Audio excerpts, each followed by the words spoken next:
Hello students, how are you people? I hope you people are really doing great. First of all, I welcome you all on this amazing platform of PhysicsWala. Students, since your KVPO exam is knocking the door, we are here to help you people.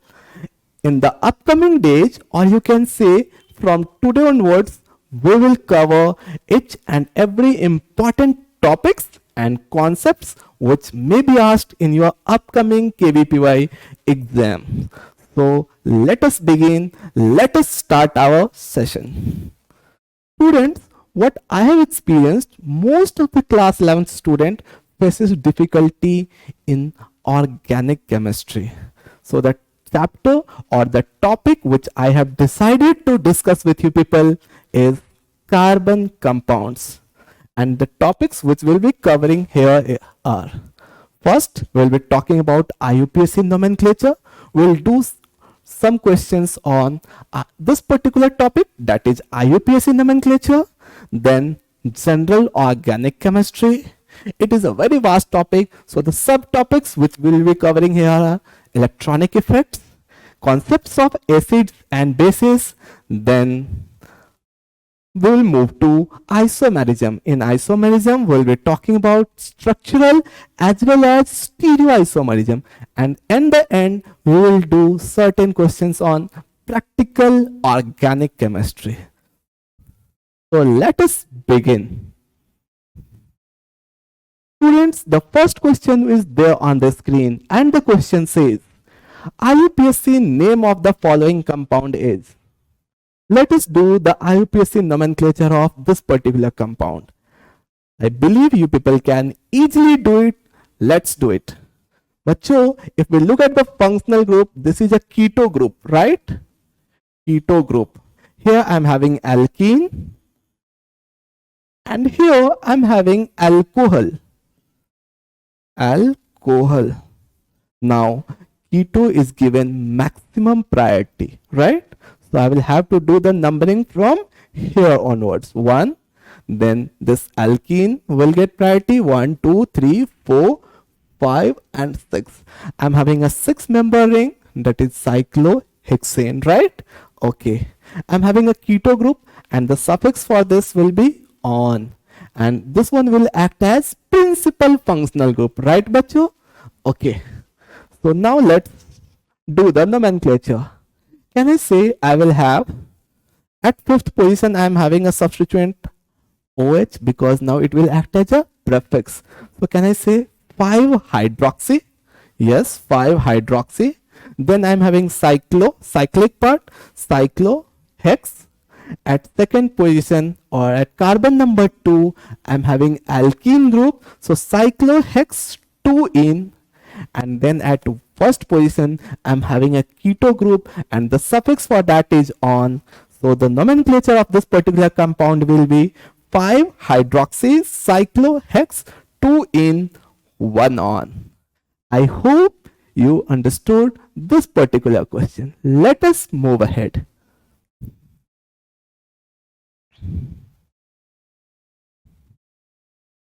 Moving to the next question that we have on the screen is, as correct IUPAC name as, I'm given a structure, right? If we look at the functional group present here, I'm having amides, right? And this amide is directly attached to the ring, right? If amide is directly attached to a ring, then the suffix for that is carboxamide, right? Okay, so I will have carboxamide. Okay, so this one will not be there. Carboxamide I am finding here. Okay, I am having one cyanide group also. Now since C double bond O NH2 amide gets preference over nitrile, so this nitrile will be treated as prefix, right? And it is there at carbon number 1, 2, 3. And the prefix for this is cyano, right? Now I'm having at 3rd position, I'm having cyano group. I'm having a benzene ring. Benzene ring. So can I say I will have the nomenclature as 3-cyano 3-cyanobenzene 1 carboxamide. So which one is the right option, bachcho? B. B is the right answer. I hope you understood this particular question also. Let us move ahead. Now, moving to the next question, and it's there on the screen. Question says, hyperconjugation is best described as. Bachcho, this particular question is taken from electronic effects, right? And it is taken from GOC.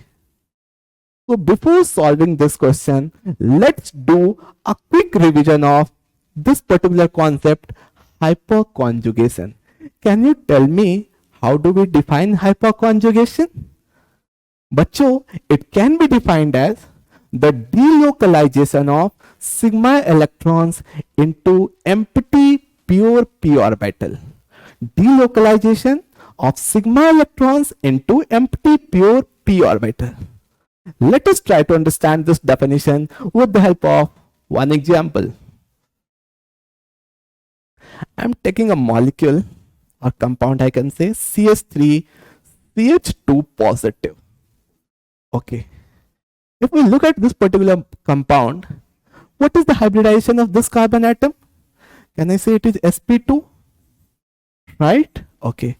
Hybridization of this particular carbon, sp3. Can I say this carbon is a neighbor of sp2 hybrid carbon? Right? And can I say it is sp3 hybrid carbon? This carbon is sp3 and a neighbor of sp2 hybrid carbon. The carbon which is sp3 hybridized carbon and the neighboring carbon of sp2 hybrid carbon atom, such carbons are referred as alpha carbon. And hydrogen connected to alpha carbons are referred as alpha hydrogens, right? And we know alpha hydrogens are slightly acidic in nature. Okay, now let us draw the structure of this molecule. I can draw it like this: C, H, H, H, and then CH2 positive. Can I say, since the hybridization is sp2, I will have a pure p orbital empty? Yes. Let's draw that. Now let us move to the definition part of hyperconjugation.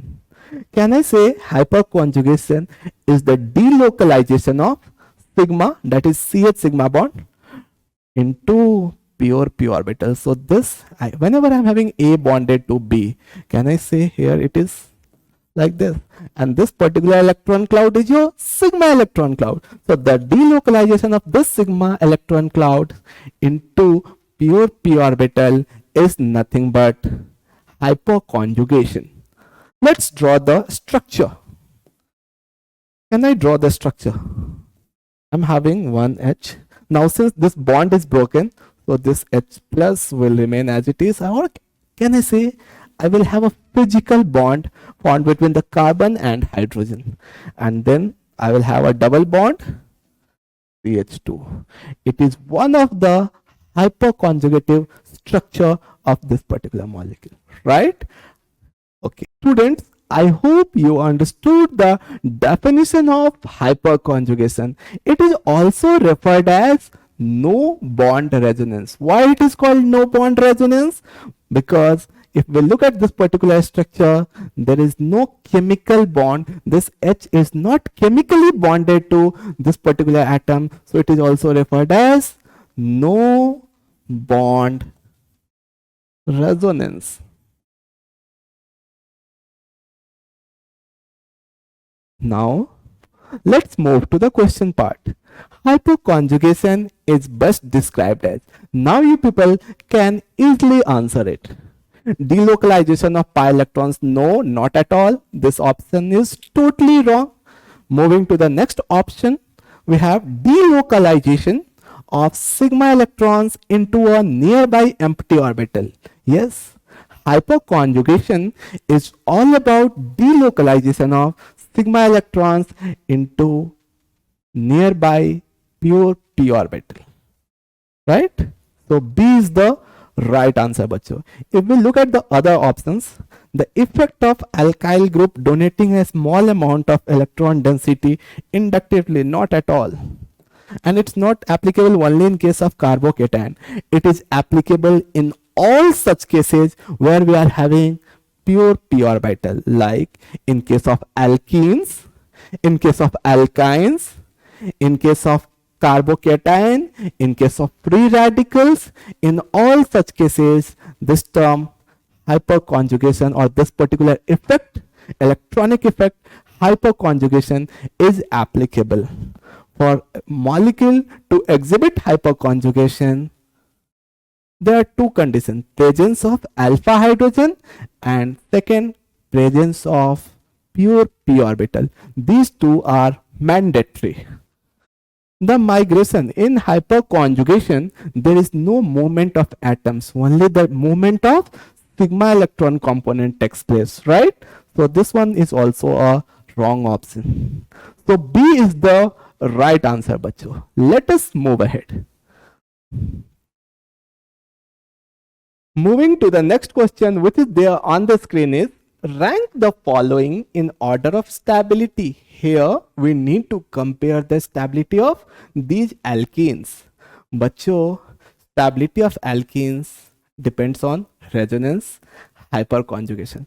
But here, since the system is not conjugated, here all these alkenes stability will be simply dependent on hyperconjugation. Let's see. Stability of alkene, stability of alkene is directly proportional to number of hyperconjugative structure. Hyperconjugative structure. And the number of hyperconjugative structure is directly proportional to number of alpha hydrogen. So can I say stability of alkene will be simply dependent on number of alpha hydrogen. More is the number of alpha hydrogen, higher will be the stability of alkene. If we look at this particular molecule, how many alpha hydrogen? 3 alpha, 3 alpha, 3 alpha, and 3 alpha. Total of 12 alpha hydrogen, right? If I look at this particular molecule, I am having 3 alpha from here, 2 alpha from here. So total of 5 alpha hydrogen, right? Okay. This one, 3 alpha, 3 alpha, 2 alpha. A total of 8 alpha hydrogen, right? And here I am having how many alpha hydrogen? 2 alpha hydrogen. Can I say in the fourth one, number of alpha hydrogen is least? Lesser is the number of alpha hydrogen, lesser will be the stability of alkene. So which one is least stable? Fourth one. Now, which one is having maximum number of alpha hydrogen? First one. Okay. Now between 3 and 2, can I say 3 is having more number of alpha hydrogen? So first, maximum stable. Fourth, least stable. Between 2 and 3, 3 is having more number of alpha hydrogen. More is the number of alpha hydrogen, better is the stability of alkene. So 3 will be more stable as compared to 2. So which one is the right answer? A is the right answer, bacho. I hope you understood this particular question. Let's move ahead. Yeah.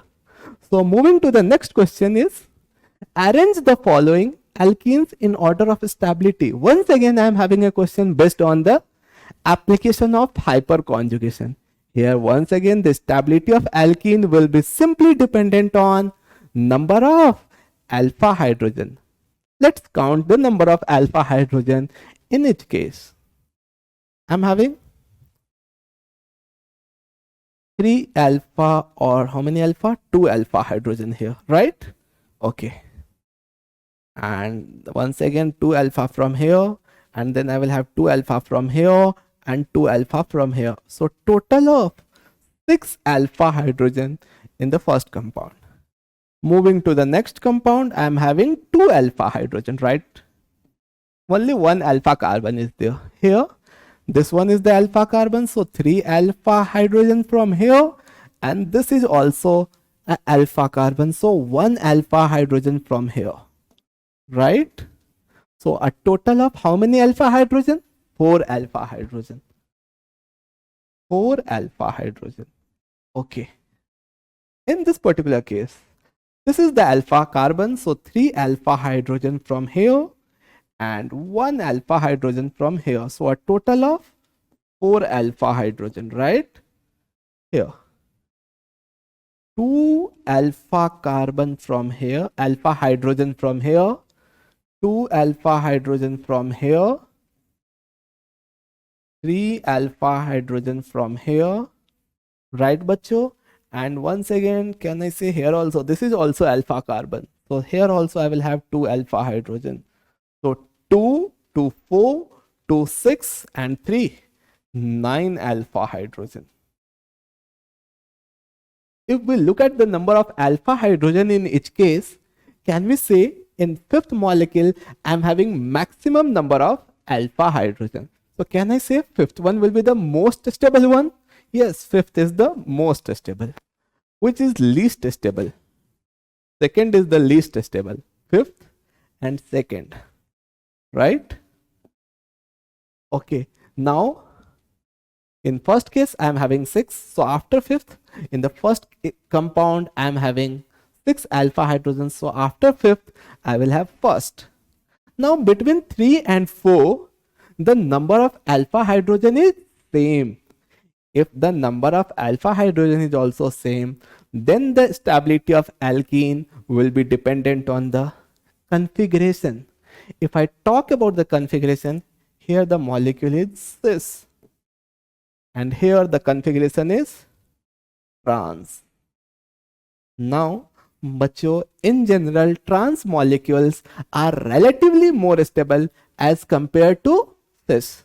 So between 3 and 4, which one will be more stable? Fourth one. So I will have 5, then 1, then 4, then 3, and second will be the least one. So D is the right answer, bachcho. I hope you understood this question. Now, let's move ahead.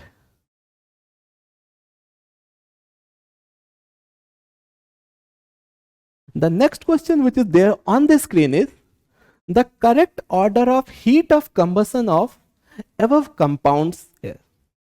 Here we need to tell the relative HOC order.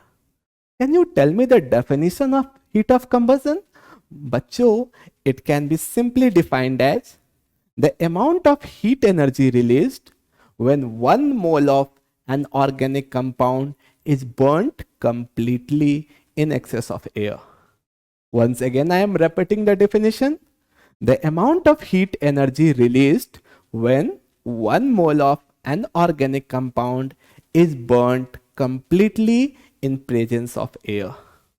Okay, but here we need to tell the relative HOC order. Macho, HOC simply depends on 2 parameters. First, HOC is directly proportional to number of carbon atoms. More is the number of carbon atom, higher will be the HOC value.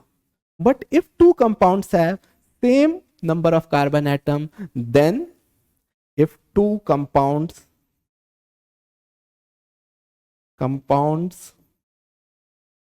have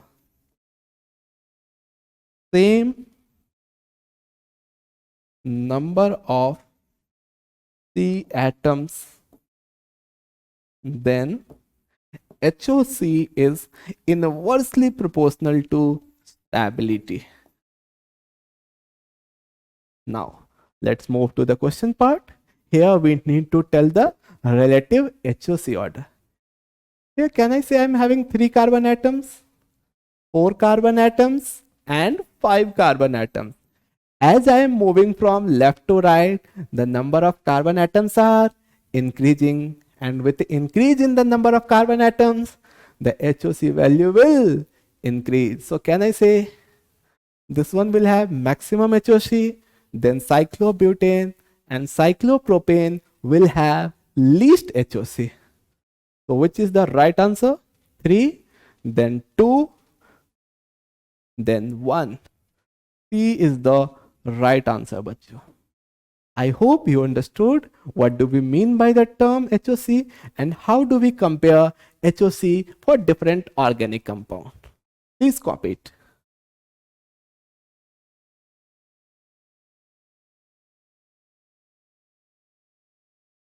Moving to the next question, once again I am having a question based on HOC, heat of combustion. Which of the following shows minimum heat of combustion? Okay. Just now I have told you people, HOC depends on number of carbon atom. If the number of carbon atoms are same, then it is simply dependent on stability. Let's see.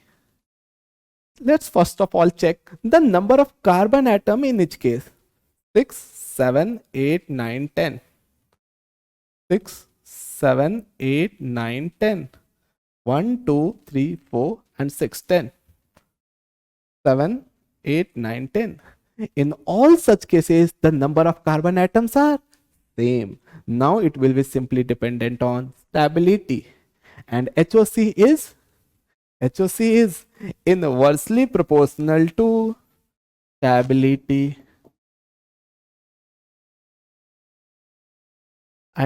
Okay. Now stability of alkenes will be simply dependent on the number of alpha hydrogen. So we need to check the number of alpha hydrogen in each case. Okay. So here I am having 3 alpha, 2 alpha, 2 alpha and 2 alpha. So a total of 3 to 5 to 7 to 9 alpha from here. Okay. Here I'm having 1 alpha from here, right? This is the alpha carbon. 2 alpha, 2 alpha. So a total of how many alpha? 5 alpha. Here I'm having 3 alpha from here and 1 alpha from here. So a total of 4 alpha. If I look at this particular molecule, I'm having 1 alpha from here, 2 alpha from here and 2 alpha from here. So a total of 5 alpha. Can I say in option A, in this particular compound, I'm having maximum number of alpha hydrogen. More is the number of alpha hydrogen, higher is the stability of alkene, and higher is the stability of alkene, lesser is the HOC value. So can I say A will have minimum heat of combustion? A is the right answer, bachcho. I hope you understood the question and you understood the concept of heat of combustion.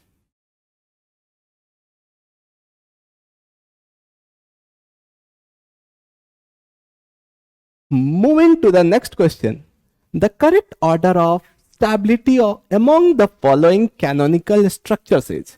Bacho, here I need to compare the stability of these canonical structures. Canonical structures are also referred as conjugates or resonating structure. Bacho, if we look at these molecules, can I say octet is complete here on every atom? Even here also no electron deficiency, so complete octet, complete octet. If octet is complete, then the stability of conjugate depends on the factor of electronegativity. What does this say? Let's see. Negative, it says negative charge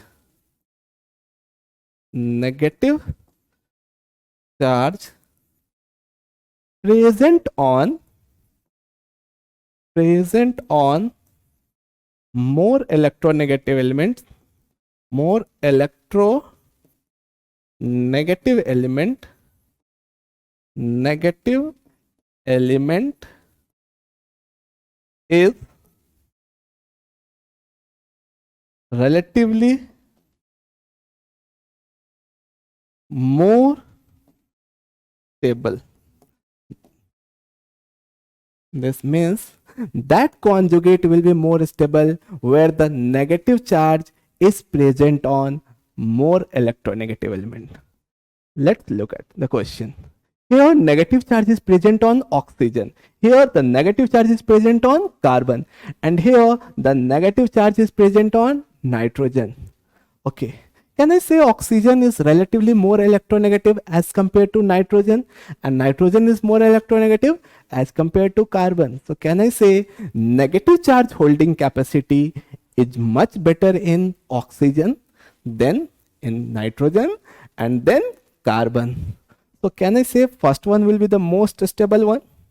Then I will have third, and then second will be the least one. So B is the right answer, bacho.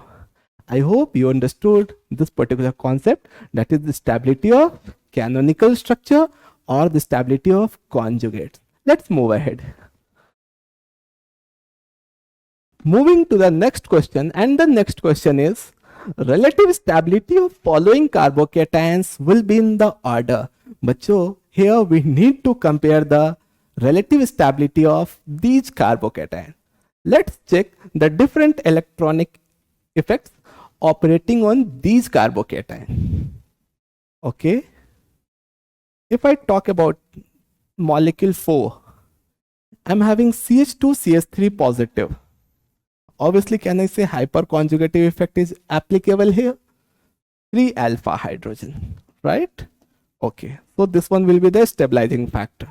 Now, in case of compound number 2, CH2 positive is in resonance with ring. So between 2 and 4, which one will be more stable? Obviously the one in which resonance is there, right? So can I say 2 is relatively more stable as compared to the fourth one? Okay. Now let's check 1 and 3. CH2 group, CH2 positive. And here at para position I am having OCH3 group. This oxygen is having a lone pair, so can act as a plus M. Yes, and at para position this plus M effect is applicable. So plus M is there. At the same time a weak minus I is there, but obviously plus M is much more dominant effect, right? Okay. If I look at compound number 3, I am having CH2 positive, and at para position I am having a CH3 group. Here hyperconjugative effect is applicable once again, and this CH2 is also in resonance with the ring, right? So can I say 1 and 3 will be relatively more stable as compared to the second one?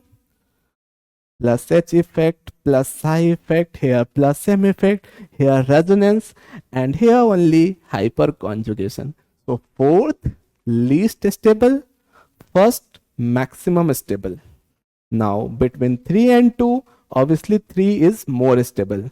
So 1, 1, 1, then I will have 3, then I will have 2, and then 4. So D is the right answer, bacho. I hope you got this question. Let's move ahead.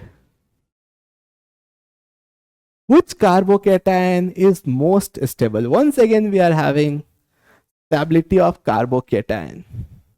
Now, here CH3 group is there, will act as a plus H group. OH group is there since oxygen is having a lone pair and it's at para position. So plus M effect is applicable here, right? Now, Cl lone pair, a weak plus M, strong minus I, right? And here NO2 group is there, and this NO2 is present at para position, will have a strong minus M. So can I say D is going to be the least stable? But I need to answer most stable. Obviously, that carbocation is relatively more stable where mesomeric effect is applicable, where plus M effect is applicable. Can I say in compound B, plus M effect is applicable? So obviously this B will be relatively more stable. So B is the right answer, bacho. I hope you understood this particular question. Let's move ahead.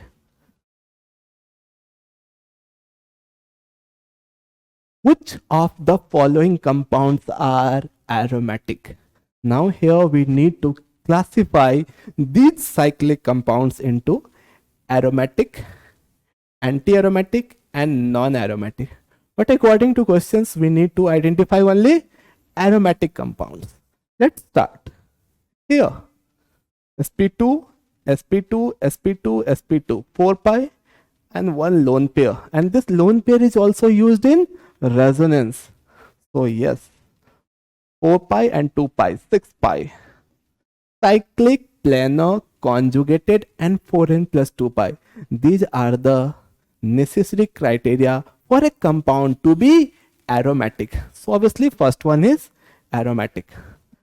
Moving to the next one, I'm having 2 pi from here, 2 pi from here and this lone pair.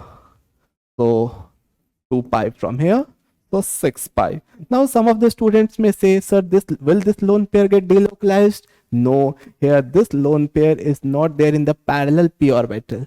It is there in sp2 hybrid orbital, right? So this particular lone pair won't be delocalizing. So it won't be treated as a pi electron component. So how many pi electron component? 2 from here, 2 from here and 2 from here. A total of 6 pi electrons. So aromatic. This one is also aromatic.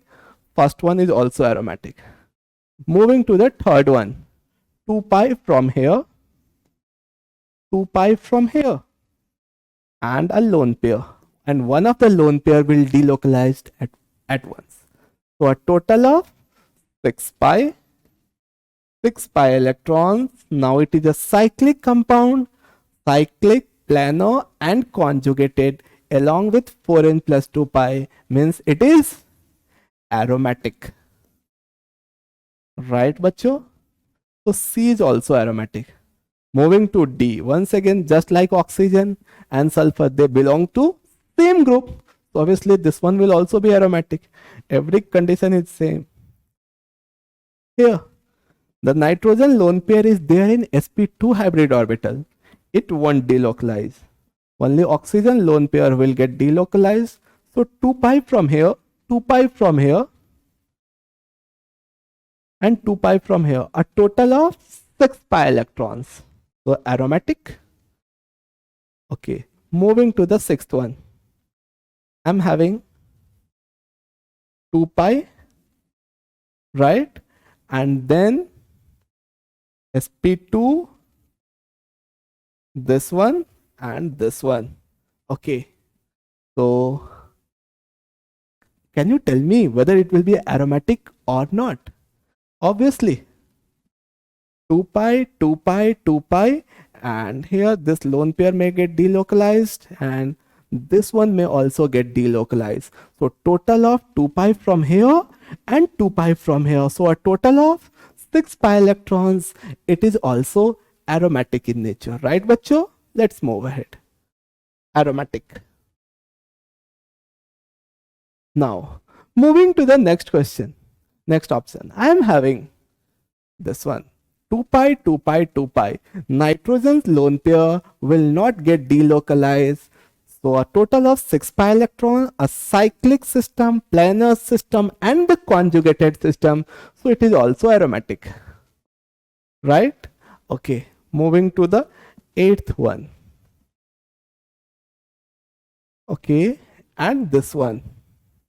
Now, if I look at this particular molecule, whether it will be aromatic or not, both the lone pair is there in pure p orbital, so it will have a tendency to get delocalized, right? And then it may have 8 pi electrons, so it won't be aromatic because at a time only one will get delocalized, and if one will get delocalized, then the other one will have a sp3 hybridization, and then the compound will become non-aromatic. So this one won't be there.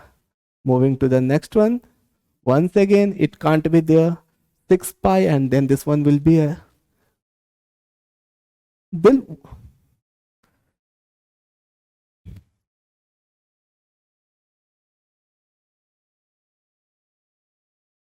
moving to the next question, we have which of the following compounds are aromatic compounds?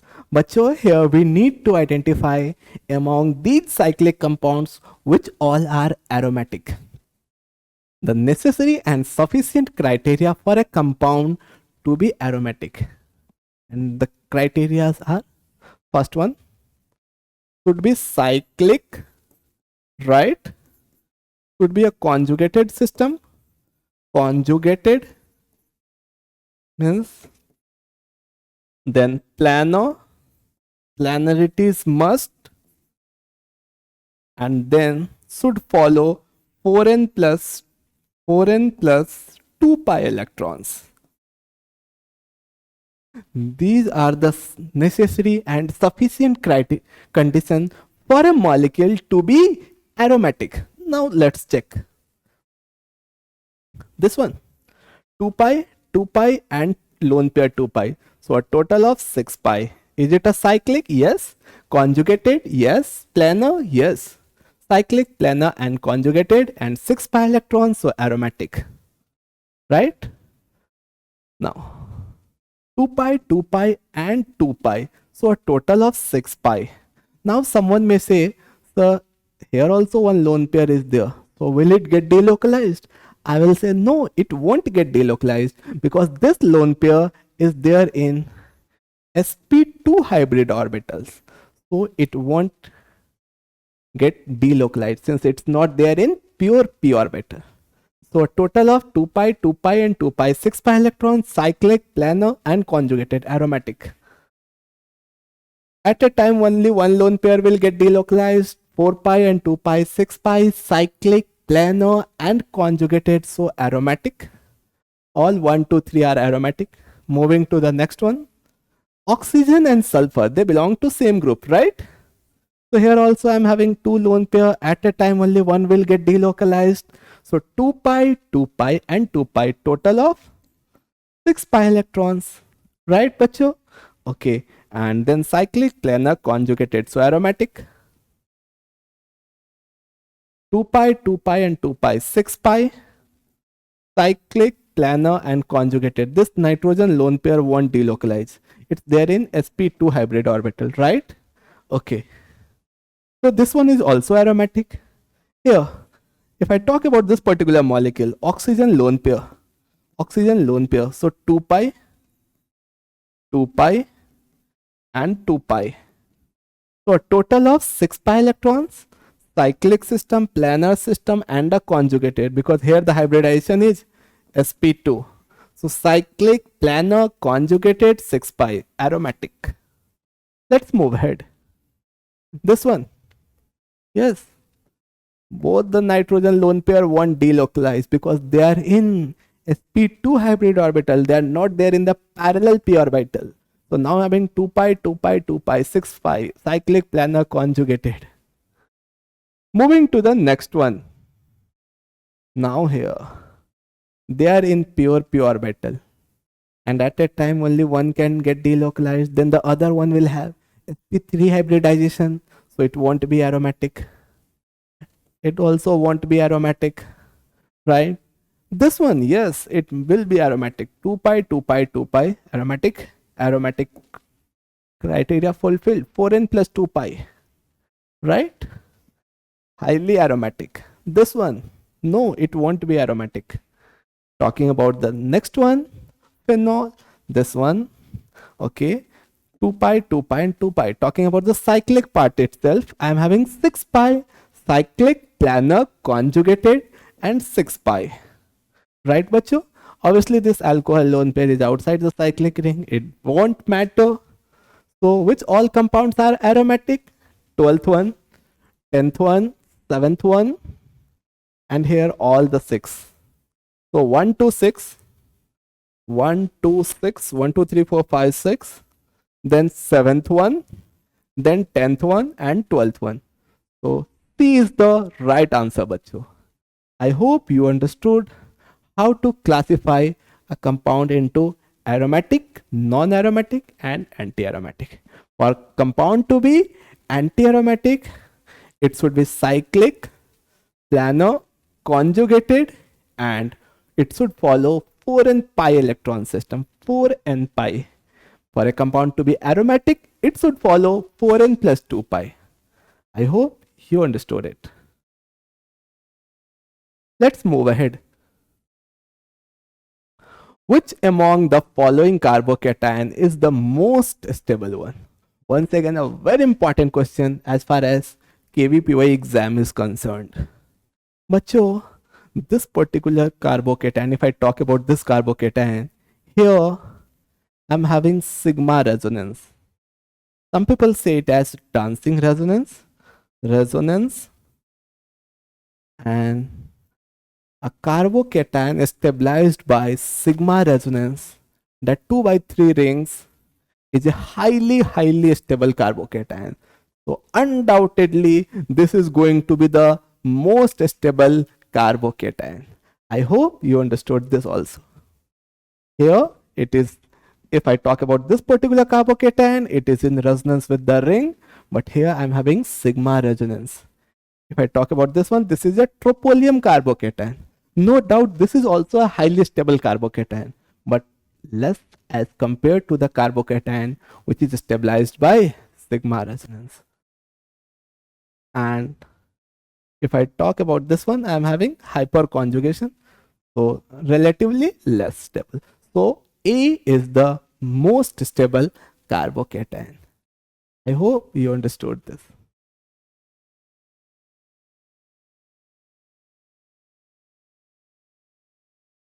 Moving to the next question, and the next question on the screen is the resonance energy of each of the following compound is. Okay, here we need to compare the resonance energy of each of the following molecule. Bacho, if we define resonance energy, it is basically the energy difference between the most stable canonical structure and that of hybrid molecules, right? But here we need to compare resonance energy. And bacho, we have studied that resonance energy is directly proportional to number of conjugates. More is the extent of conjugation, higher is the resonance energy. Can I say in this particular case, I'm having maximum conjugation? Maximum conjugation. More is the extent of conjugation, higher will be the resonance energy. So third will have maximum resonance energy, then second and first one will have least resonance energy.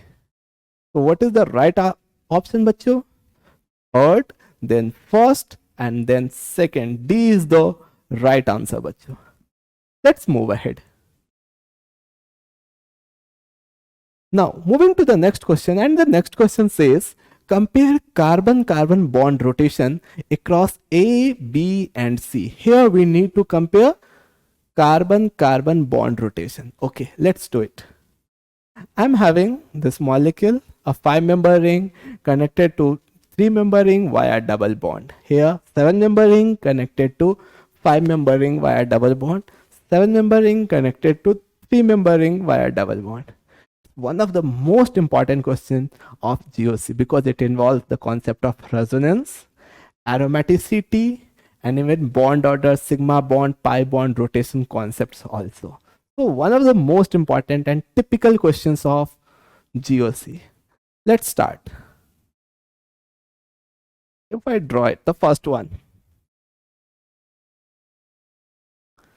the real molecule is like this, right, bacho? Okay. Now, bacho, we have studied whenever we are having a pi bond, the rotation is restricted. Rotation is free only in case of sigma bond. More is the single bond character, more is the extent of rotation, and more easier will be the rotation. Okay. If I look at this particular molecule, if I break it into its ionic form, let's see. What will happen if I break this molecule into its ionic form? I have broken this pi bond, and now I am putting one negative charge here and one positive charge here. Now if I look at this particular molecule, can I say this one is aromatic, cyclic, planar, conjugated, and 2 pi? Cyclic, planar, conjugated, and 2 pi and negative charge 2 pi, so 6 pi. So can I say this molecule will exist maximum in this form, in the ionic form, because in the ionic form it is purely aromatic in nature. So can I say, and as soon as it is getting converted to its ionic form, I'm having more single bond character. So easier will be the rotation, right, bacho? Let's move to the next molecule, and that is a 7-member ring and a 5-member ring. Okay, 7-member ring, and with that I'm having a 5-member ring. Okay, now if I break this particular molecule into its ionic form,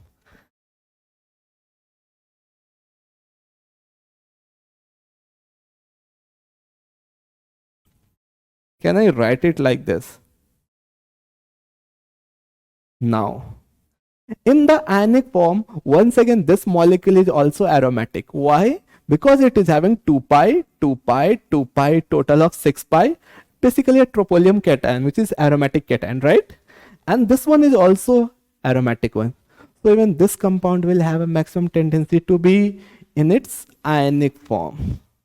Now where I will have more single bond character between this bond and this bond, 1 2 1 2.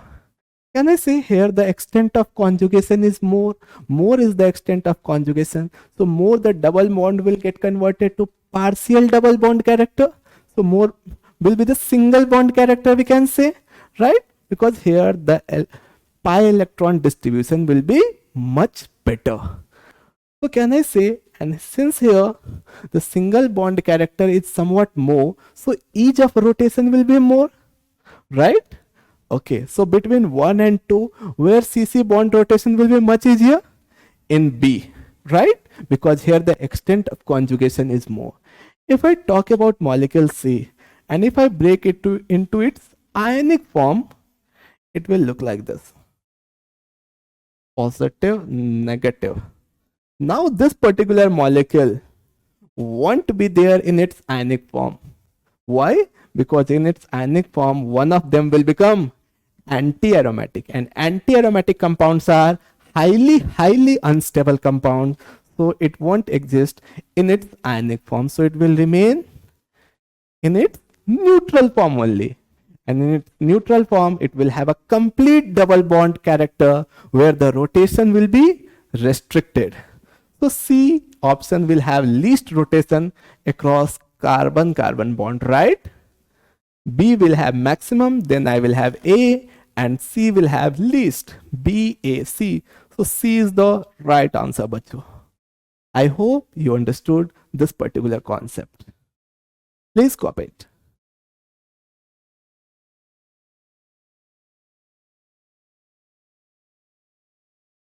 Let's move ahead to the next question, and it's there on the screen. Identify correct acidic strength order in the following compounds. Here I need to tell the relative acidic strength order. How do we check acidic strength of any compound? Step 1. Remove the most acidic hydrogen, form the conjugate, and then check the stability of the conjugate. Remove most acidic hydrogen, form the conjugate, and then check the stability of conjugate. So if I talk about this particular hydrogen, this is connected to sp3 hybrid carbon, right? If I talk about this hydrogen connected to sp2 hybrid carbon, right? sp2 hybrid carbon. And if I talk about this particular carbon, hydrogen, it is connected to sp hybrid carbon. Can I say here I am having maximum 50% S character? Here I am having 33% S character. More is the percent S character, higher is the electronegativity, right? Now, if I remove hydrogen from here, I will have negative charge over here. I will have negative charge over here, and I will have negative charge over here. Which conjugate will be more stable? Negative charge holding capacity will be much better on highly electronegative element. So can I say the hydrogen connected to alkyne will be more acidic, as compared to that of alkene, and the hydrogen connected to the alkene part will be more acidic as compared to the one connected to alkane. So alkynes are more acidic as compared to alkene, and alkenes are more acidic as compared to alkanes, right? So hydrogen connected to alkyne will be the most acidic first, then I will have third, and then I will have second. 1, 3, 2. So C is the right answer, bacho. Once again I am repeating, in case of hydrocarbon, alkynes, then alkene, and then alkane, because it's simply based on the concept of electronegativity. Let's move ahead.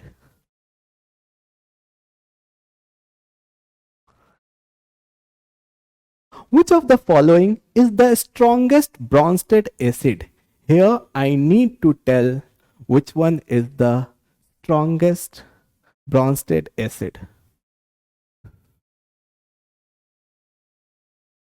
Moving to the next question, and the next question on the screen is, which of the following is strongest Bronsted acid? Can you tell me what do we mean by the term Bronsted acid? The acids which is having a tendency to donate proton. They are proton donors. Okay. So here I need to tell the strongest Bronsted acid. Bacho, the hydrogen connected to the most electronegative elements are relatively a better acids. Here, if I look at this particular question, here hydrogen is connected to nitrogen, oxygen, and oxygen. So in options C and D, hydrogen is connected to oxygen. Now between C and D, how will I decide the relative acidic strength? Simple. Remove the most acidic hydrogen. Okay, I have removed it. Form the conjugate. I have formed the conjugate in D. In C also I will form the conjugate, and then check the stability of the conjugate. Here can I say this particular conjugate is resonance stabilized. Resonance stabilized. Whereas this particular conjugate is getting destabilized by plus I of alkyl group, right? So can I say this phenoxide ion is relatively a better stable conjugate, right? Now, if I talk the relative stability 1 and 2, can I say 2 is relatively more stable, and higher is the stability of conjugate, better will be the acidic strength. So which one will be the strongest Bronsted acid? D. D is the right answer, bacho. I hope you understood this particular question.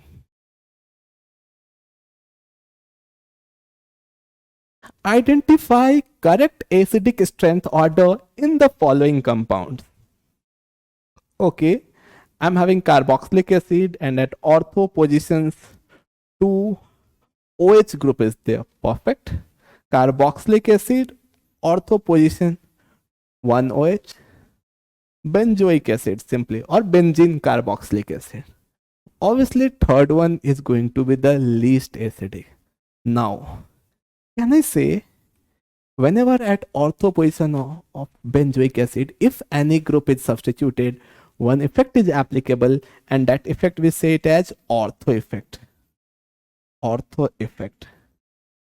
And what is the impact of ortho effect? Because of ortho effect, the acidity of benzoic acid increases to a greater extent, right? So if I compare between 2 and 3, obviously 2 will be more acidic, and the phenomenon is ortho effect. Now, if I talk about 1 and 2, can I say on both sides of benzoic acid, I'm having this OH group. So I'm having ortho effect, and here even we can say here this benzoic acid or the conjugate formed is getting stabilized by intramolecular hydrogen bonding also. So the stability of conjugates will be very high, and higher is the stability of conjugate, better is the acidic strength. So at ortho position of benzoic acid, if OH group is present, we say this effect as ortho effect due to hydrogen bonding, and whenever this effect is there, acidity is very high, or we can say acidic strength is extremely high. So which one will be most acidic? First, then I will have second, and third will be the least acidic among these three molecules. So 1, then 2, and then 3. A is the right answer, bacho. I hope you understood this particular question. Let's move ahead. So moving to the next question, and the next question is, which of the following is most acidic in A and B and most basic in C and D? Bacho, in option A, I'm having two compound. I need to tell the relative acidic strength order. Let's compare. Can I say here at ortho position of benzoic acid, one methyl group is present, right? So can I say here ortho effect is applicable? And at ortho position, if any group is present, irrespective of the nature of group, the acidic strength of benzoic acid will increase to a higher extent, right? So in compound, in option A, can I say compound 2 will be relatively more acidic, right? If I look at the option B, I'm having simply cyclohexane carboxylic acid and 2-methyl cyclohexane carboxylic acid. Let's compare the acidic strength. If I draw this particular molecule, I'm having cyclohexane carboxylic acid. If I form the conjugate can be formed like this. And in case of 2-methyl cyclohexane carboxylic acid, I'm having C double bond O negative CH3. Now, if I look at here, this particular carbon is a 2-degree carbon, whereas this one is a 3-degree carbon, right, bacho? Okay, now can I say a 3-degree carbon will have a better plus sign, and more is the plus sign attached to an anion, lesser is the stability of anion. So can I say this conjugate will be more stable, and those acids are relatively a better acids whose conjugates are more stable. So can I say cyclohexane carboxylic acid will be more stable as compared to this one? So here, first one, here this one. Now in option C and D, I need to tell the relative basic strength. Okay, I'm having aniline here, and here I'm having methyl group substituted at ortho position of aniline.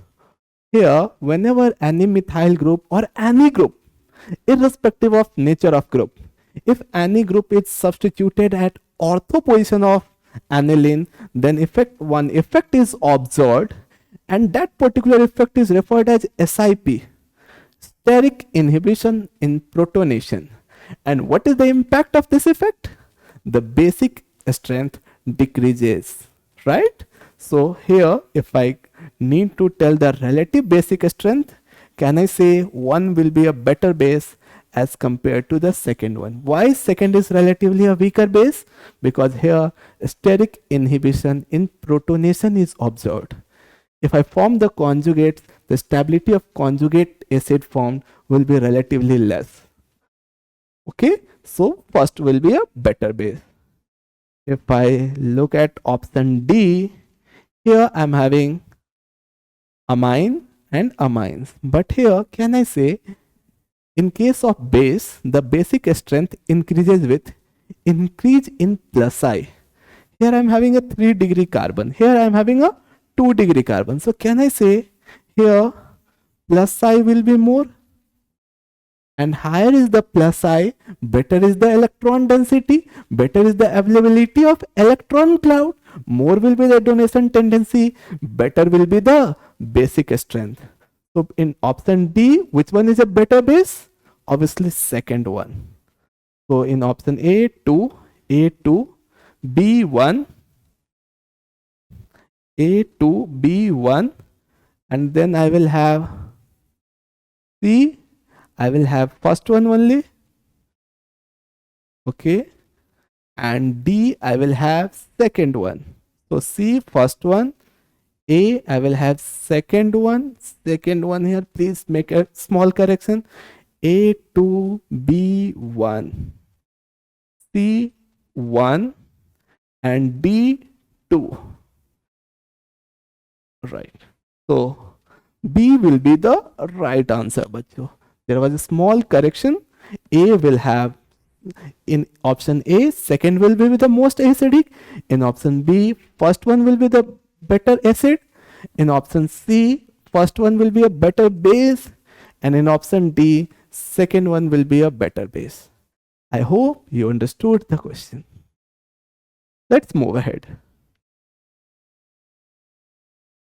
Among the following compounds, which will not give effervescence with sodium bicarbonate? Okay.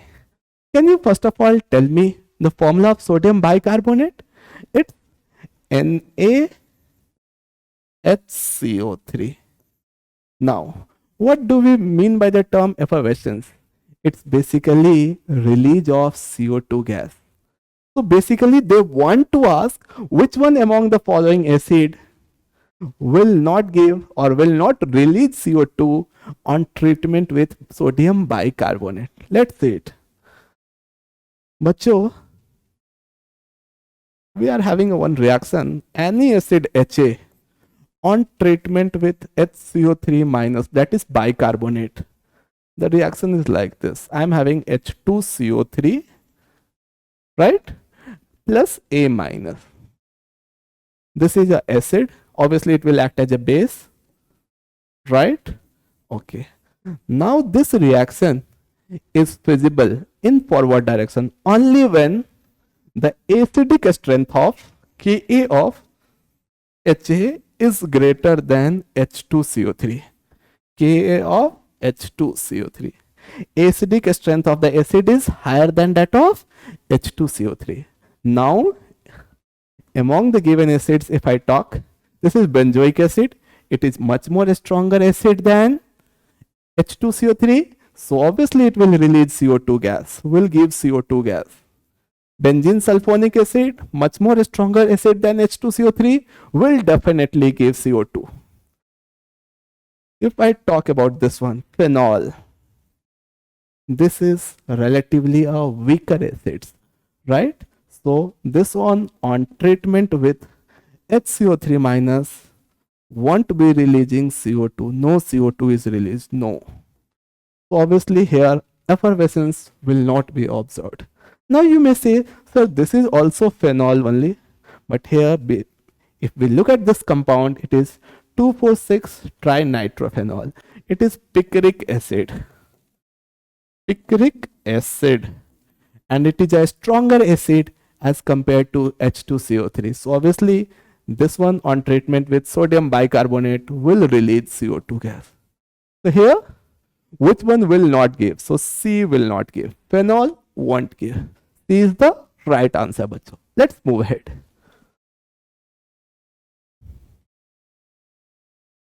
Now the next question is on basic strength.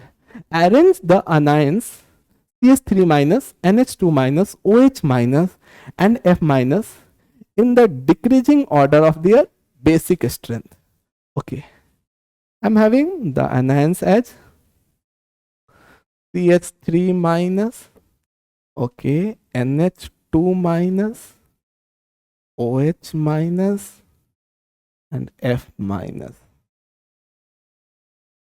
Obviously, now. Macho, if we move from left to right in the periodic table, the electronegativity increases, right? And with increase in the electronegativity factor, the donation ability will decrease. And basic strength is all about the tendency to donate a pair of electrons. Now, fluorine will, being the most electronegative element, will have a least tendency to donate its electron cloud. Carbon, being the least electronegative elements among all these four, can I say it will have a maximum tendency to donate lone pair, right? Or negative pair of electron clouds, right?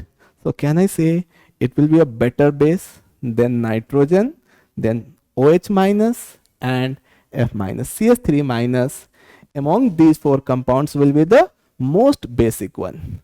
So first of all, I will have P, then I will have Q, then R, and then S.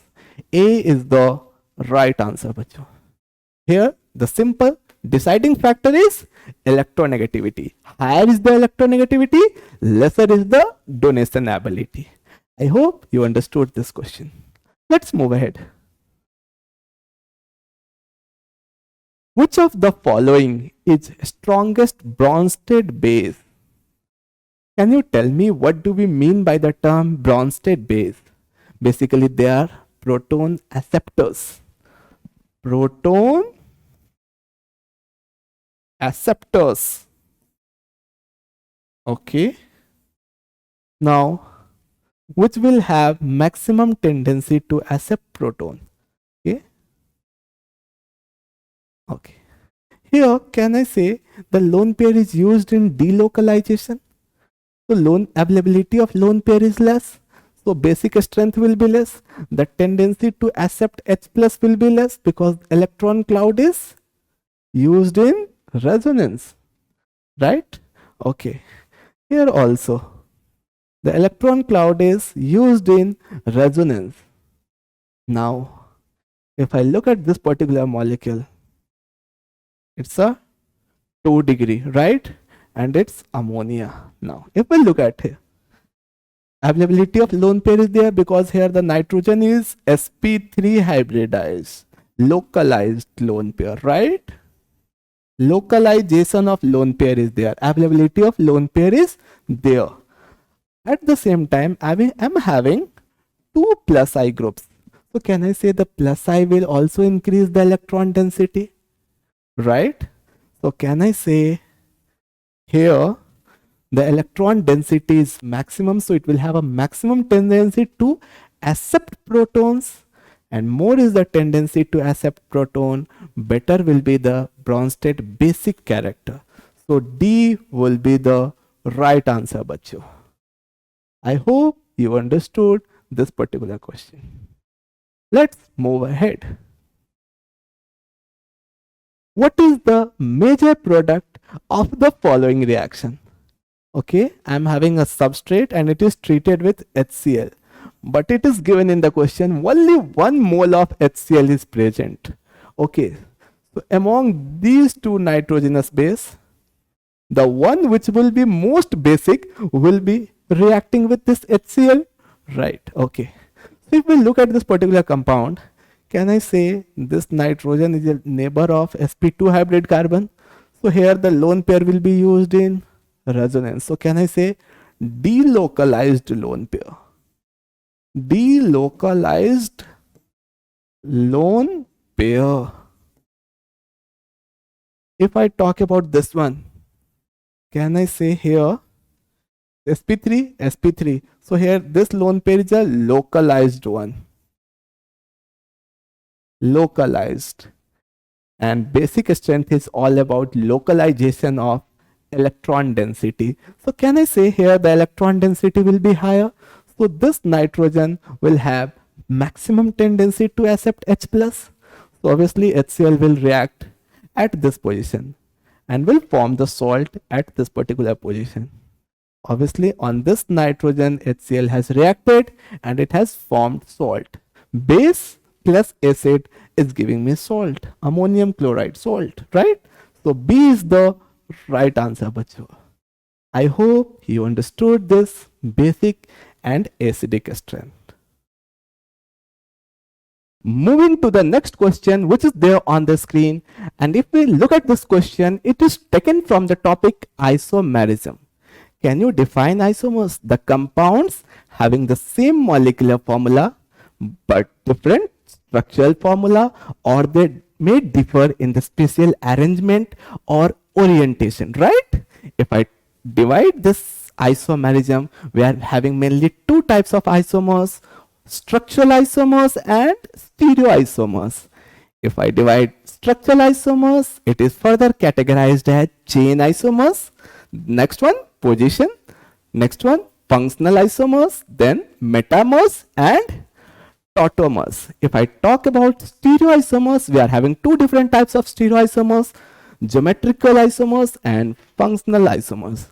One more type of isomerism is there, which is based on rotation or orientation, and that type of isomers is conformational isomers.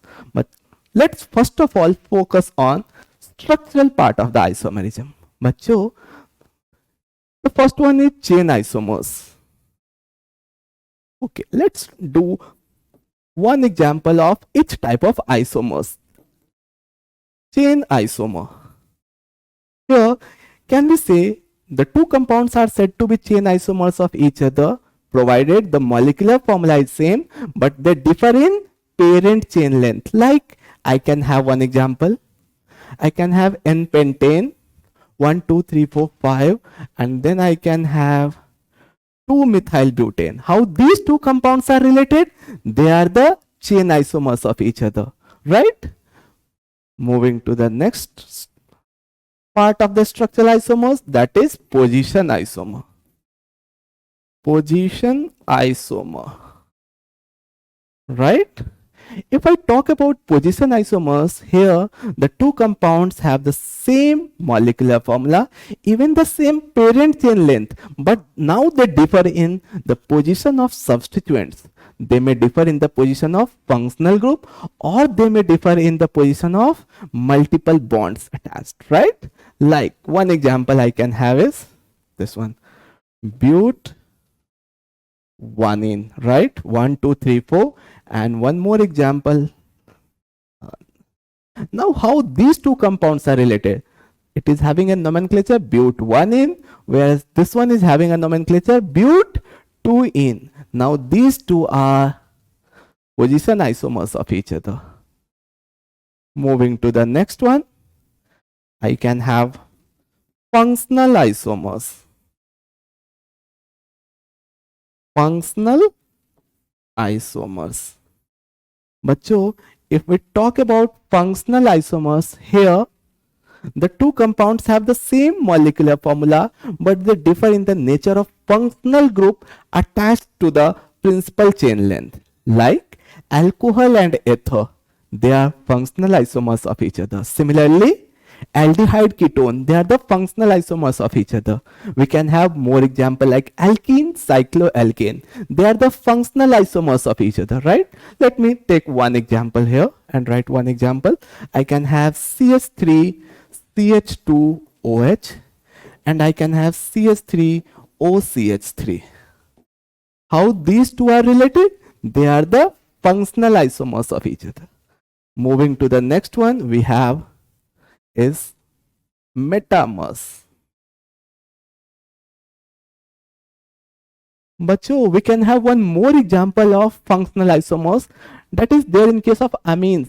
I can have 1 degree, 2 degree and 3 degree amines. Even though the molecular formula may still be the same, but the nature of functional group, their physical and chemical behavior may differ. And that's why 1 degree, 2 degree and 3 degree amine, they are nothing but the functional isomers of each other. The next one, metamers. Here, on either side of the functional group, the chain length or the alkyl chain length may differ. Let me take one example. I can have CH3, CH2, O, CH2, CH2, CH3. Okay, this is an ether.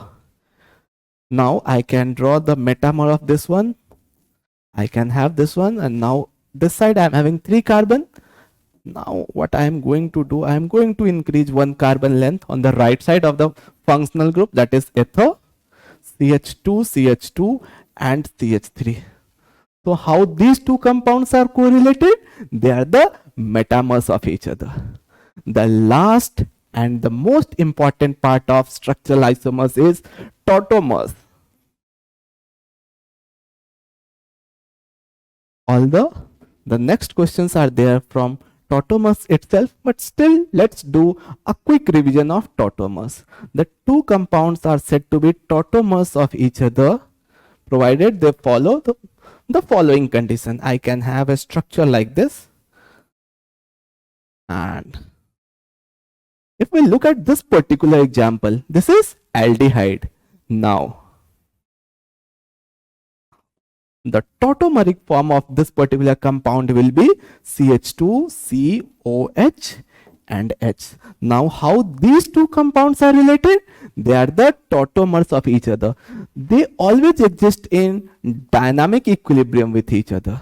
This particular form is referred as keto, and this one is referred as enol. In and the suffix is alcohol, right? Now there are certain conditions of tautomerism. We'll do one by one, but first of all, let's move ahead to the question now. The given structures are primary amine. Let's focus on the molecular formula 1, 2, 3, 4, 5, 6. 1, 2, 3, 4, 5, 6. Yeah. So the molecular formula is same. Now the nature of functional group is different. This is 1 degree amine, right? And this one is 2 degree amine. And how 1 degree and 2 degree amines are related? They are the functional isomers of each other. So which one is the correct option, bacho? C. C is the right answer. Let's move ahead.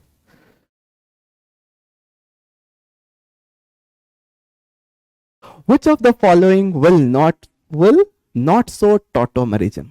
Now let's discuss about tautomerism.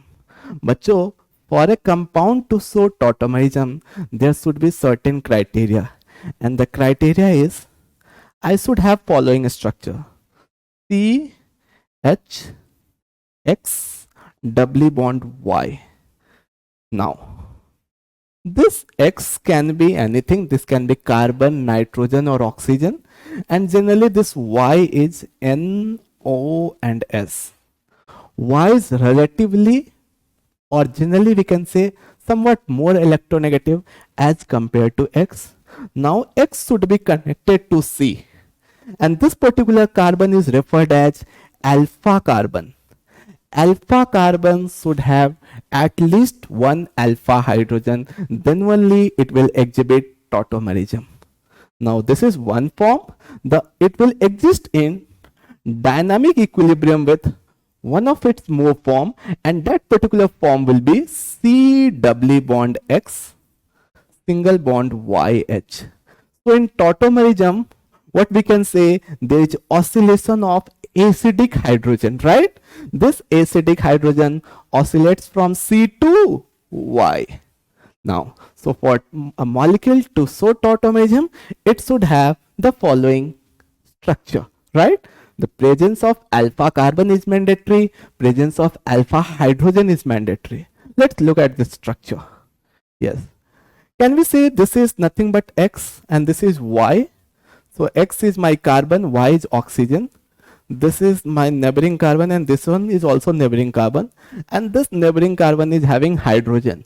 So is it fulfilling the criteria of tautomerism? Definitely yes. So this one will show tautomerism. This one.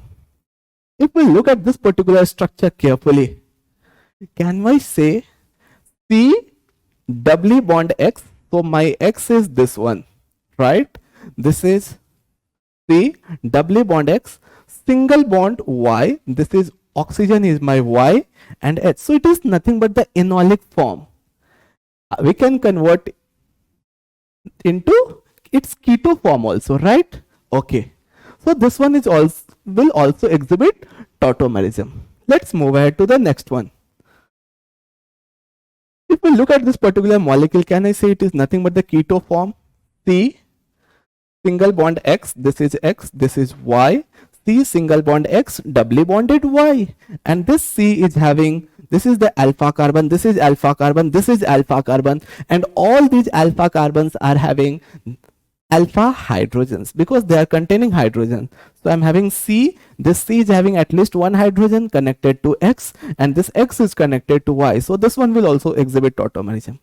If I look at this particular molecule, here we don't have any alpha carbon, because alpha carbons are generally sp3 hybridized, right? So here we don't have alpha carbon, we don't have alpha hydrogen or acidic hydrogen, so there won't be any oscillation of acidic hydrogen. So D is the right answer, bacho. This one will not show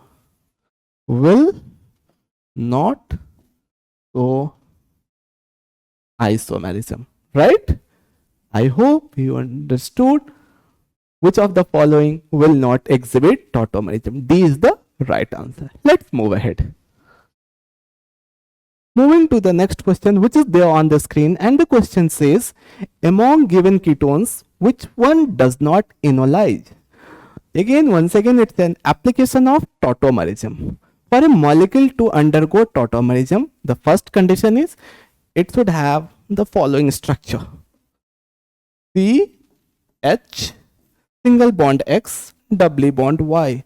So this particular carbon is nothing but alpha carbon, and this alpha carbon should have at least one alpha hydrogen, or we can say it as acidic hydrogen. So presence of acidic hydrogen is mandatory for a molecule to undergo enolization. Let's check. Here, obviously this is the bridgehead position.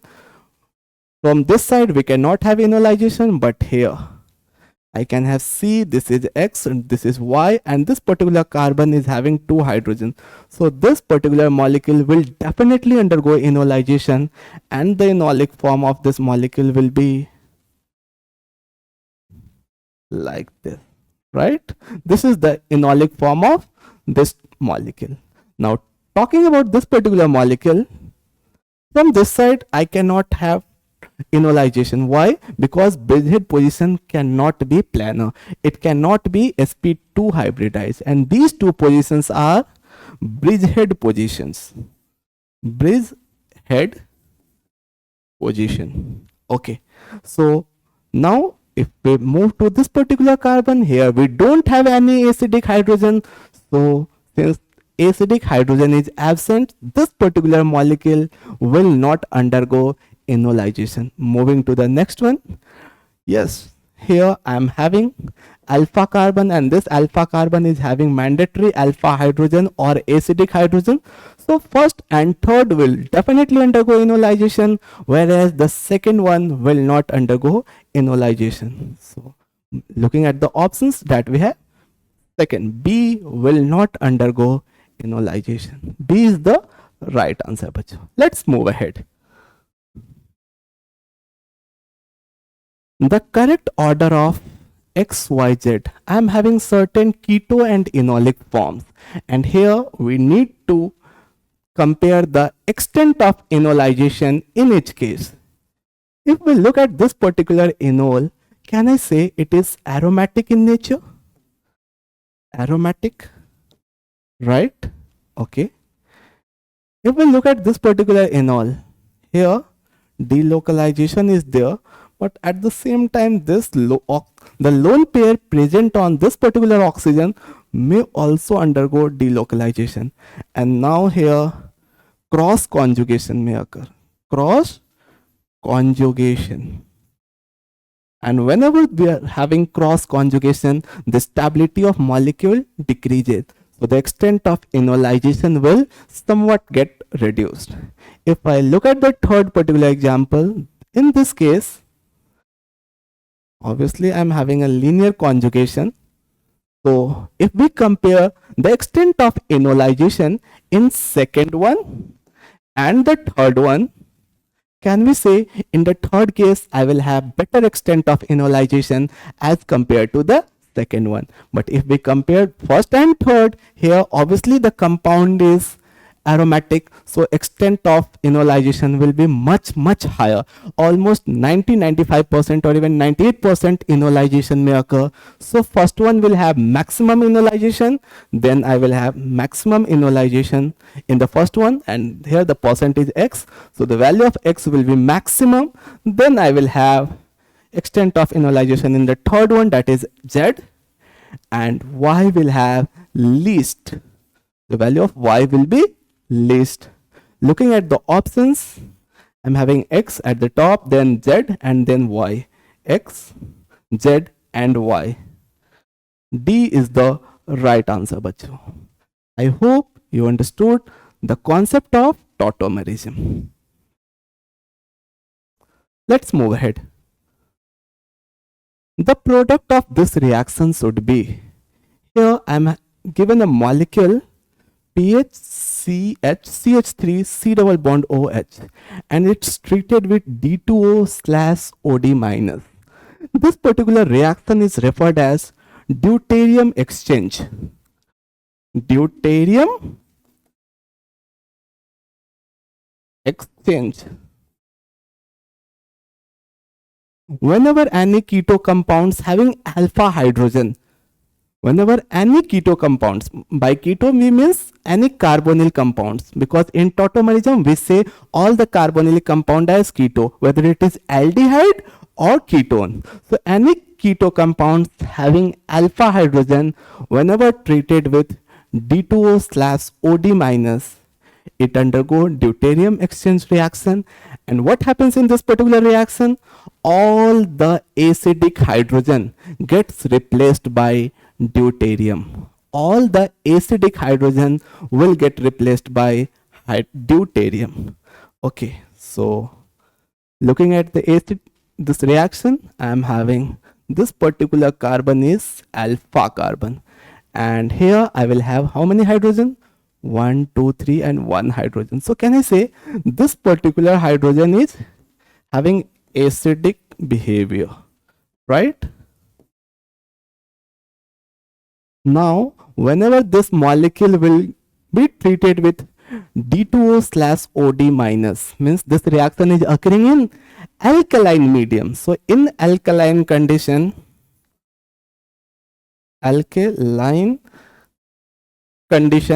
all the acidic hydrogen will get replaced by deuterium. So here simply this hydrogen will get replaced by D.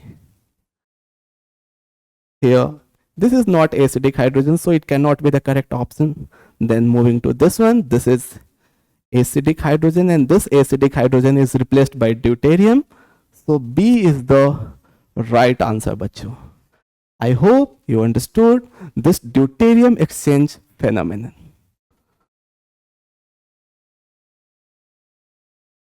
Moving to the next question which we have on the screen is, and the question says, stereoisomers have different.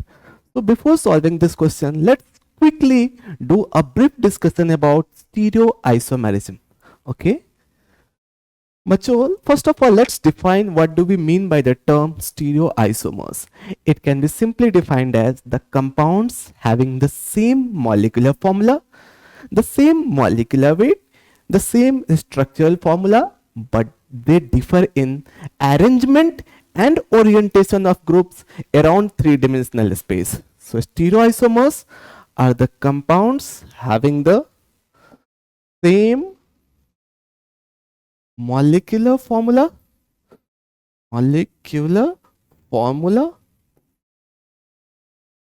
same structural formula,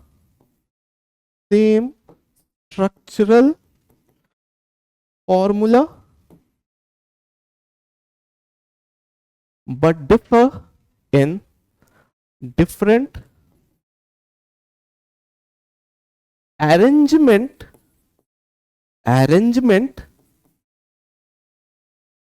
/ orientation of atoms in 3D space. So now, on the basis of difference in arrangement and orientation, stereoisomers are classified in two different categories. One, configurational isomers, and the other one is conformational isomers. On the basis of orientation, basically orientation means rotation. On the basis of rotation, the stereoisomers are referred as conformational isomers.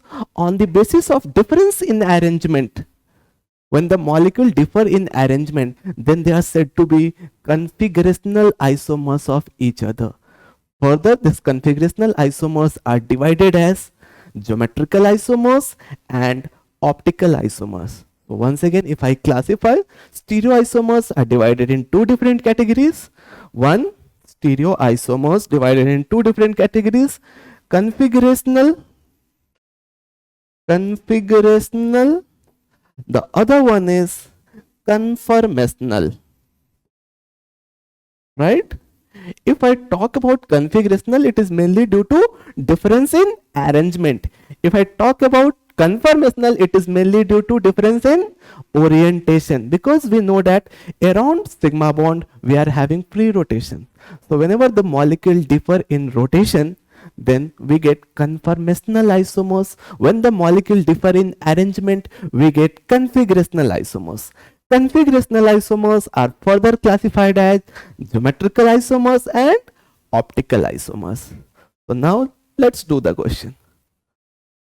Stereoisomers have different. They have the same molecular formula, so they don't have different molecular formula. They have the same structural formula. Even the structural formula is also the same in case of stereoisomers. If I talk about configuration, no, stereoisomers have different configuration around three-dimensional space. So stereoisomers have different configuration. If I talk about the molecular mass will be same because the molecular formula is same. So stereoisomers have same molecular formula, same structural formula, same molecular mass, but different configuration in a three-dimensional space. Let's move ahead. So C is the right answer, bachcho. Moving ahead. The next question which we have is geometrical isomers differ in. Just now we have studied stereoisomers are of two types: configurational, conformational. On the basis of difference in arrangement, this configurational isomers are further divided in two categories: geometrical isomers and optical isomers. Now, for a molecule to exhibit geometrical isomerism, following criteria must be satisfied. And what are the criteria? Let's see. First criteria is restriction in rotation. Restriction in rotation. And when do we get this restriction in rotation? We get restriction in rotation in two cases. One, we are having a pi bond, and second, in the case of cyclic compounds, pi bond, and second, in case of cyclic compounds, rotation is always restricted. Okay, so now this is about restriction in rotation. The second criteria is the restricted atoms or the restricted centers must have different groups attached to them. Let's say it.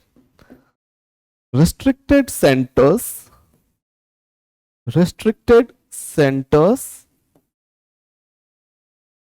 must have different groups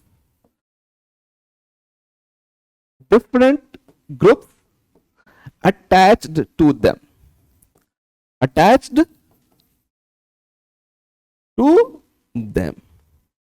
Let's see. Suppose if I am having C double bond C, so can I say we are having restricted centers? See, this one is a restricted center and this is also a restricted center. Now, if this molecule has to show geometrical isomers, then it should have A and B, and it should also have A and B.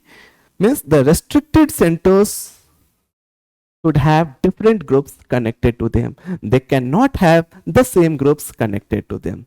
So these are the two essential criteria for a molecule to exhibit geometrical isomers. One more criteria is there, but that's not required always. That is mainly required in case of cumulines and spirines. Now let's move ahead to the question. Geometrical isomers differ in position of functional group, not at all. Spatial arrangement of atom, okay. Position of atom, length of carbon chain. No, they don't. If they differ in length of carbon chain, obviously they are the structural isomers, chain isomers. Position, then it will be a position isomers. Position of functional group, again it will be a position isomers. So basically geometrical isomers differ in the spatial arrangement of atoms. Geometrical isomers are nothing but the configurational isomers, and configurational isomers differs in arrangement of atoms or groups, right? So B is the right answer, bachcho. Let's move ahead.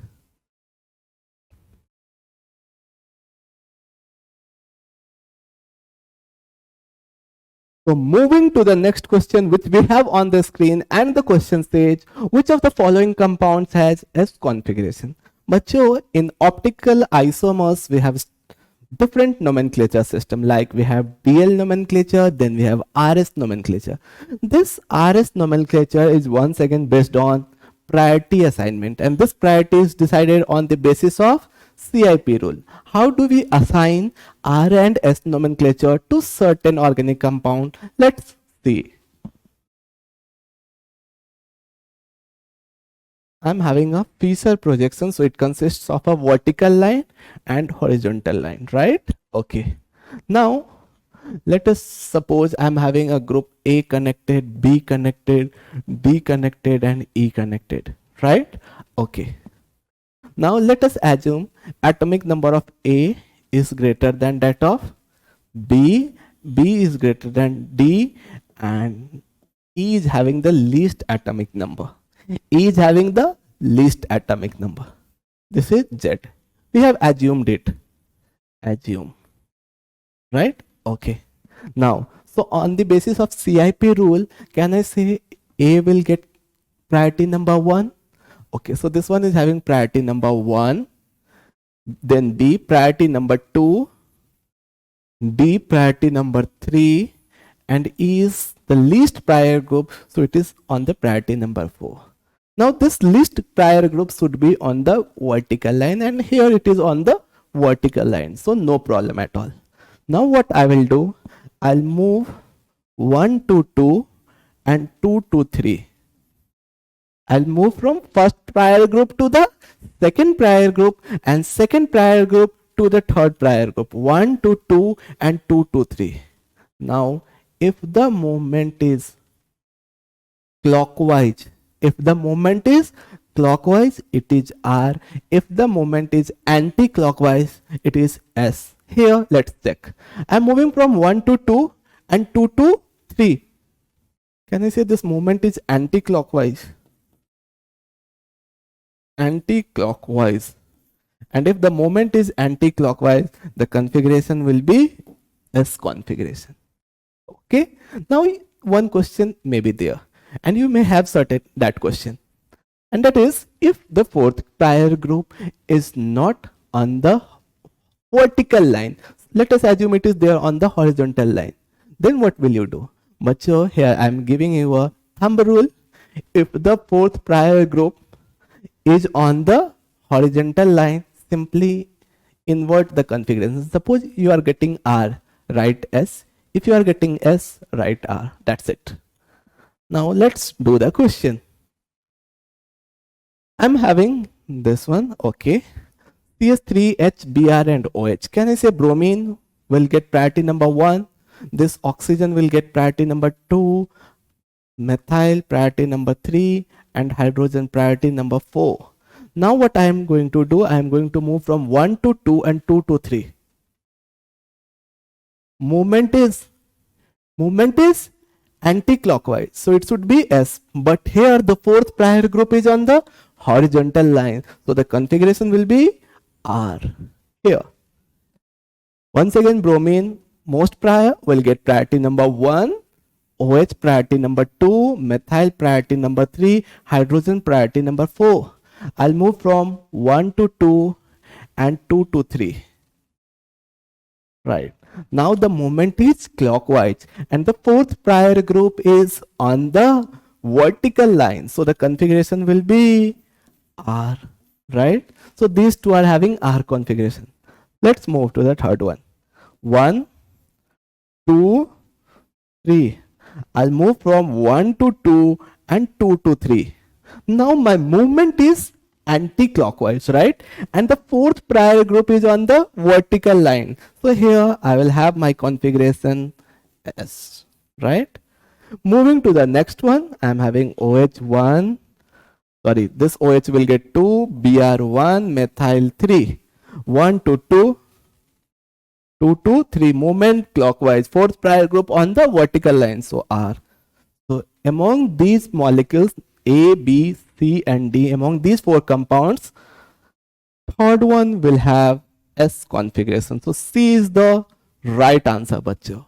I hope you understood this particular nomenclature system, that is RS nomenclature. Let us move ahead.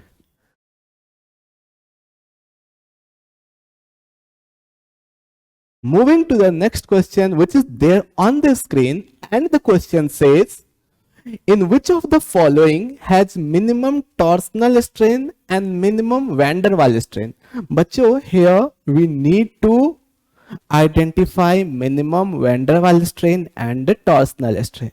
If I look at this particular question carefully, what we observe, it is taken from the topic conformational isomers. And if we look at these projections are nothing but Newman projections. If we look at Newman projection, we can have, let's do a quick revision of that also.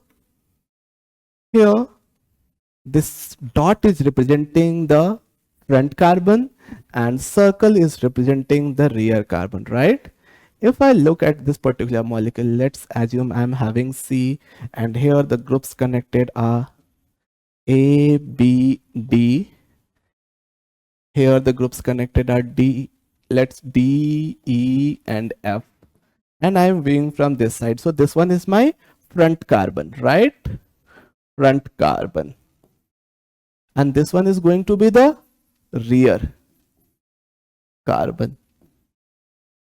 Okay, now, so this carbon is having how many groups attached to them? 3 groups, 1 A, B and D, and it's there in the form of inverted Y type, like that. So let's draw it now, this, and I will draw inverted Y. At the top I will have A, then I will have B, D.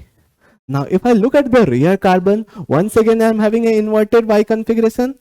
I will draw an inverted Y configuration. Okay, let's draw it.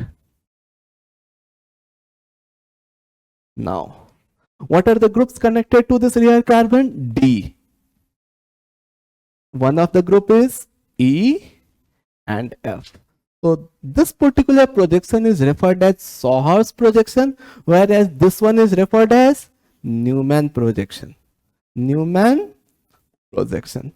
Now, we know that around CC sigma bond, we are having free rotation. So obviously, I can just hold this molecule and I can rotate it freely. And by rotation, we will get different orientation. So we will get different conformers, right? And those conformers are nothing but the conformational isomers of each other. Now let's do this question. I'm having the Newman projection of this particular compound. Okay, here what I am seeing, one CH3 and one H, they are merging with each other. CH3 merging with each other. Such a projection is referred as partially eclipsing projection. Partially eclipsing projection. Okay. Now, if I look at the next conformer, here I am having CH3 and CH3 exactly at 180 degree, right? Now, in this case, can I say the steric crowding is relatively less because the bulkier groups are exactly at 180 degree with respect to each other. Such a projection is referred as anti-1. And in case of anti-configuration or anti-projection, we are having minimum torsional and van der Waals strain. Why? Because the bulkier groups are not on the same side, right? They are at anti-position with respect to each other. So steric crowding will be less. If I talk about this particular structure, similar groups are almost merging with each other. Such a structure is referred as eclipsing structure. Eclipsing structure.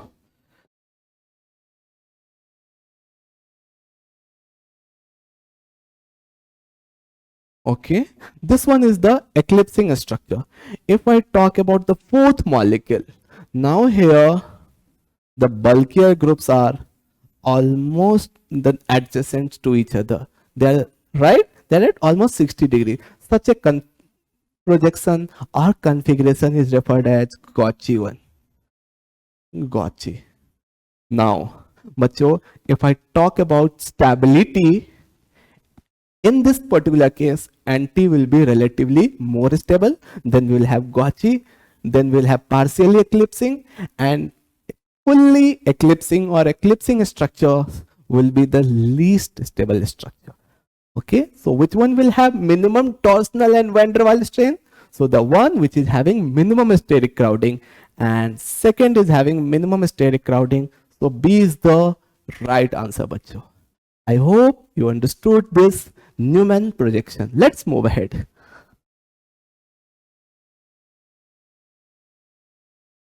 Which of the following is most stable?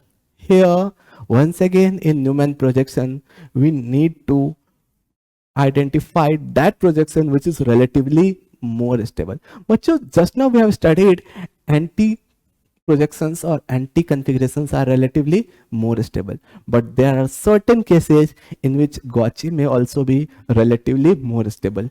And in which case, in case where I am having a dipole-dipole interaction, I can have hydrogen bonding.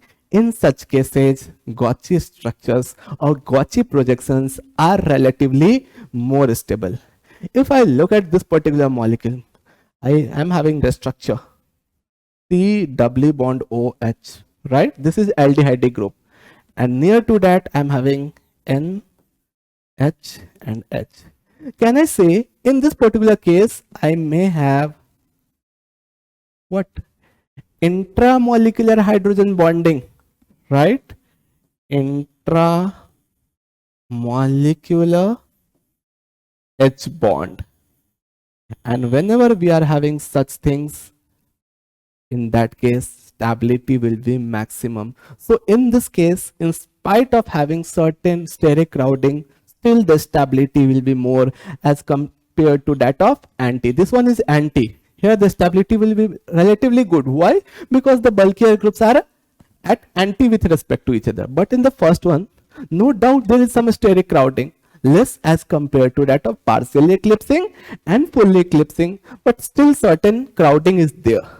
But here one very strong stabilizing effect is there, and that effect is intramolecular H bonding. So whenever we are having intramolecular H bond, stability of that projection will be relatively very high. So which is the right answer, bacho? A is the correct answer. I hope you understood this particular question also. Let us move ahead. Now, which of the following are pairs of diastereoisomers? Once again, this particular question is taken from optical isomerism. Okay. What do we mean by the term enantiomers and what do we mean by the term diastereomers? Let's try to understand. Enantiomers are those optically active compounds which are mirror image but non-superimposable. Mirror image of each other. If two compounds are enantiomeric pairs, then those compounds will be the mirror image of each other, but they won't be superimposable, non-superimposable. Now, in case of diastereomers, are those compounds which are non-mirror image, non-superimposable. Non-mirror image, non-superimposable compounds are diastereoisomers. Can you tell me the case where I can have diastereoisomerism?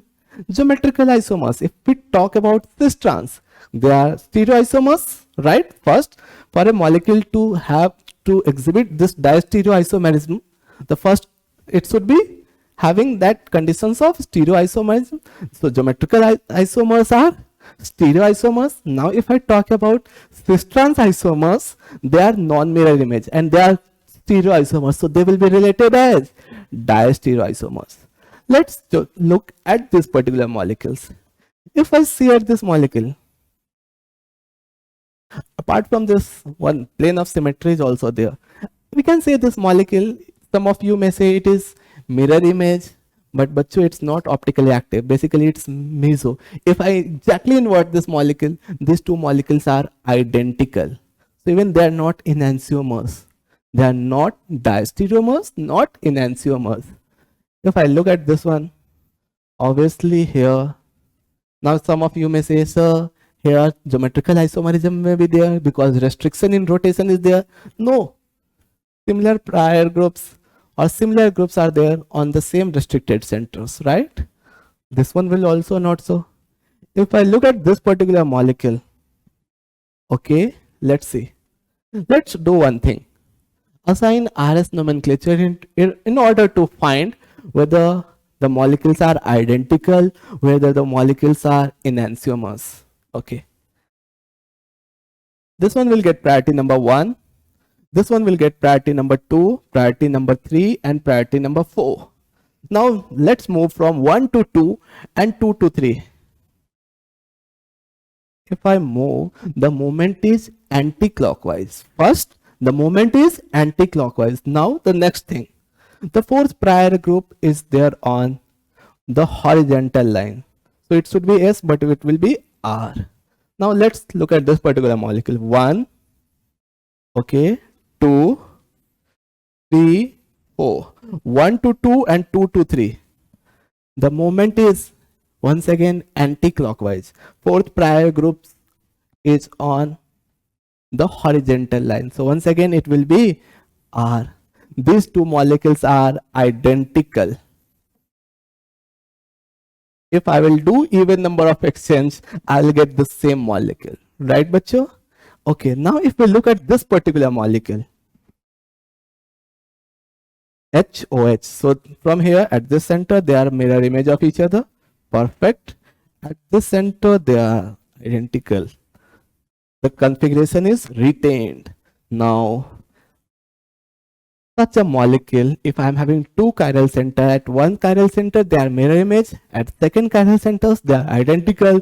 Such a pair is referred as diastereoisomers. So D is nothing but it's following the criteria of diastereoisomers. So D is the right answer, bacho. I hope you understood what do we mean by the term diastereoisomers. Let's moving to the next question, which is there on the screen, and the question says 0.2 gram of an organic compound was analyzed by Gelder's method. Ammonia evolved was absorbed in 60 ml of N by 5 H2SO4. Unused acid required 40 ml of N by 10 NaOH for complete neutralization. The percentage of nitrogen in the compound. Bacho, here I need to find the percentage of nitrogen in the organic compound. Which technique do we use for that? We use Gelder's technique. Gelder's method is used for the determination of nitrogen in any organic compound. And we are having a very simple formula in order to calculate the nitrogenous content in the organic compound. The formula is percent of nitrogen in organic compound is 1.4 into N into V upon W. What is N? Normality of the acid. V, volume consumed in the digestion process. Okay. What is W? Weight of organic compound.